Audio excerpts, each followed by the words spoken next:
Ola, moi boas.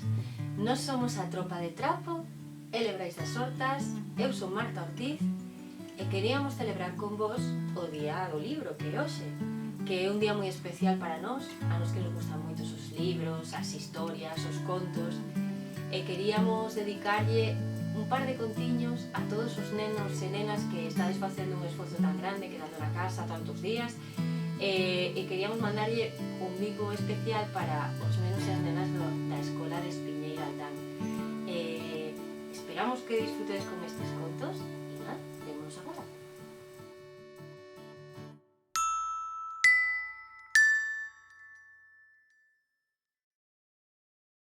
Eu vou vos contar un conto dunha vella. Unha vella que tiña un can debaixo da cama onde ela dormía. O can ladraba. E a vella de noite nin ollo pejaba. Malos demos te leven, o can, que mal agradeces o pan que che dan. Unha vella tiña unha galiña debaixo da cama onde ela dormía. A galiña cacarexaba. O can ladraba. E a vella de noite nin ollo pejaba. Malos demos te leven, o can, que mal agradeces o pan que che dan. Unha vella tiña unha vaca debaixo da cama onde ela dormía. A vaca bruaba. A galiña cacarexaba. O can ladraba. E a vella de noite nin ollo pejaba. Malos demos te leven, o can, que mal agradeces o pan que che dan. Unha vella tiña a rumba debaixo da cama onde ela dormía. A rumba batía contra as patas da cama. A vaca bruaba. A galiña cacarexaba. O can ladraba. E a vella de noite nin ollo pejaba. Malos demos te leven, o can, que mal agradeces o pan que che dan. Unha vella tiña a lavadora debaixo da cama onde ela dormía. A lavadora centrifugaba. A rumba batía coas patas da cama. A vaca bruaba. A galiña cacarexaba e o can ladraba. E a vella de noite nin ollo pejaba. Malos demos te leven, o can, que mal agradeces o pan que che dan. Unha vella tiña a Panorama ensaiando debaixo da cama onde ela dormía. A Panorama cantaba: "Ai, corazón bonito". A lavadora centrifugaba. A rumba batía coas patas da cama. A vaca bruaba. A galiña cacarexaba. O can ladraba. E a vella de noite nin ollo pejaba. Malos demos te leven, o can, que mal agradeces o pan que che dan. O que? Dixo o can. Todo Dios aquí a facer ruido. É a culpa toda pa min. Nin le agradeces o pan que che den. Pois a ver que che dixo, vella. Marcho. E o can marchou. Esa noite, a vella debaixo da cama tiña a Panorama, a lavadora, a rumba, a vaca e a galiña.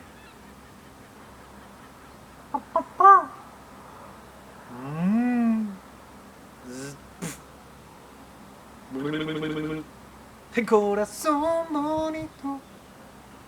Pois esa noite, a velliña ronca que ronca, roncón, dormiu do tirón.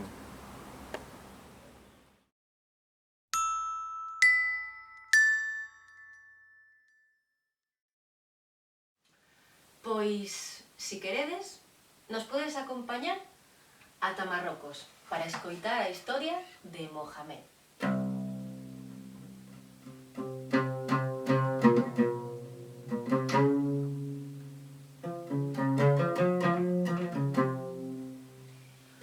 Os días que máis lle gustaban a Mohamed eran os días de mercado. Neses días, todo o mundo saía á rúa, a vila enteira.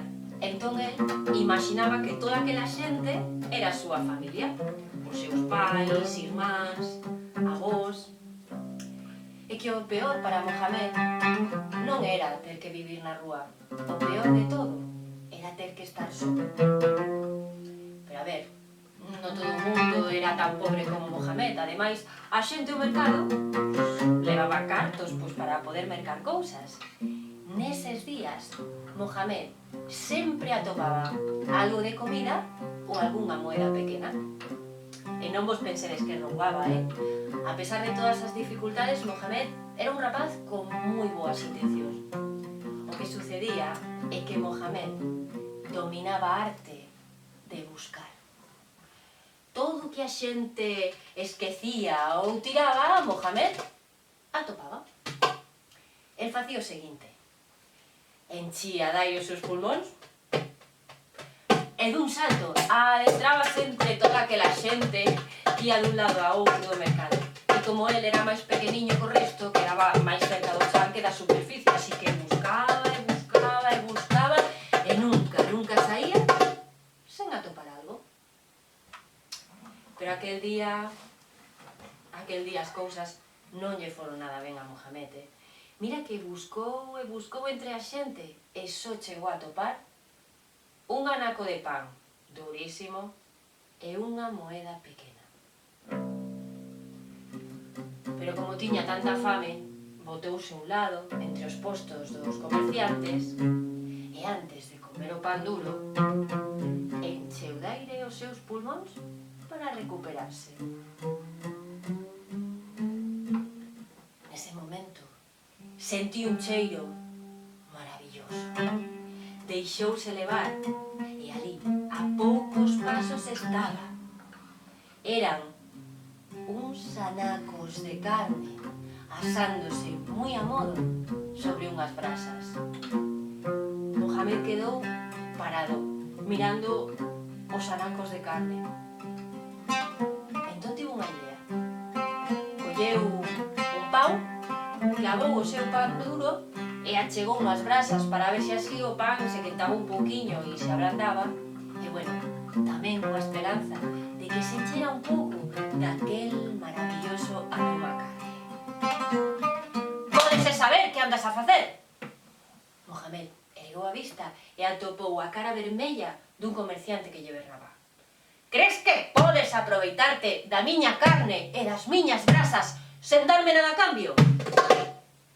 Mohamed intentou explicar que el só estaba quentando un anaco de pan que el atopara antes no chan. Pero aquel home non entraba en razón. Estaba convencido de que o rapaz sacara proveito da carne e das brasas e que, por tanto, tiñalle que pagar. A ver, Mohamed era un bo rapaz, pero tampouco era tonto, Por nada do mundo ia perder a súa única moeda. Así que lle plantou cara. Empezaron aí a enlearse nunha desas discusións porque non rematan. E claro, cos berros dun e outro empezaron a chegarse os primeiros curiosos, que claro, tomaban parte no asunto, Había quen estaba del lado de Mohamed, tamén había quen estaba del lado do comerciante. Mira, pasado un tempo, a vila enteira estaba ali, a mitade del lado de Mohamed, a outra mitade del lado de comerciante. Como ian arreglar aquel conflito? Foi entón cando un grupiño de nenos tivo unha idea. A única persoa que podía atopar unha solución a aquel conflito era precisamente a única que non estaba ali. Aíxala, a muller máis bella e máis sabia. Toda a xente saiu en dirección da casa da Aíxala. Eso sí, non deixaron de discutir nin un segundo. Estiveron aí berrando e berrando tanto que Aíxala xa estaba na porta da súa casa, sorprendida por tal alboroto.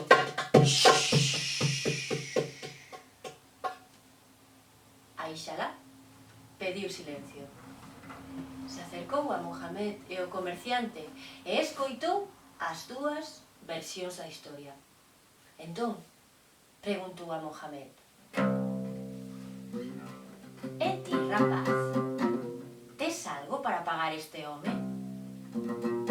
Mohamed baixou a vista ao chan. Non podía creer o que escoitaba. Eu teño unha moeda. Pois tes que darma, dixo Aíxala. Mohamed non podía crer o que escoitaba. Sacou a súa moeda e deulla a Aíxala. O comerciante observaba a escena coa súa cara vermella, pero agora de alegría, mirando como a moeda se lle achegaba na man de Aíxalá. ¡Ja! Xa sabía eu que tiña razón. Aíxalá volveu a pedir silencio. E en lugar de deixar a moeda na man do comerciante, como el estaba esperando que fixera, Aíxalá achegou a moeda ao nariz do comerciante. E devolveu a moeda a Mohamed.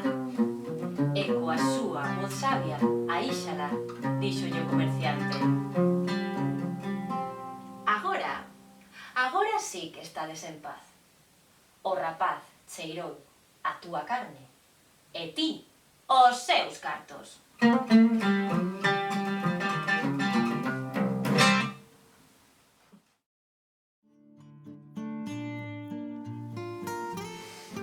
Pois nada, ata aquí chegaron os contiños hoxe.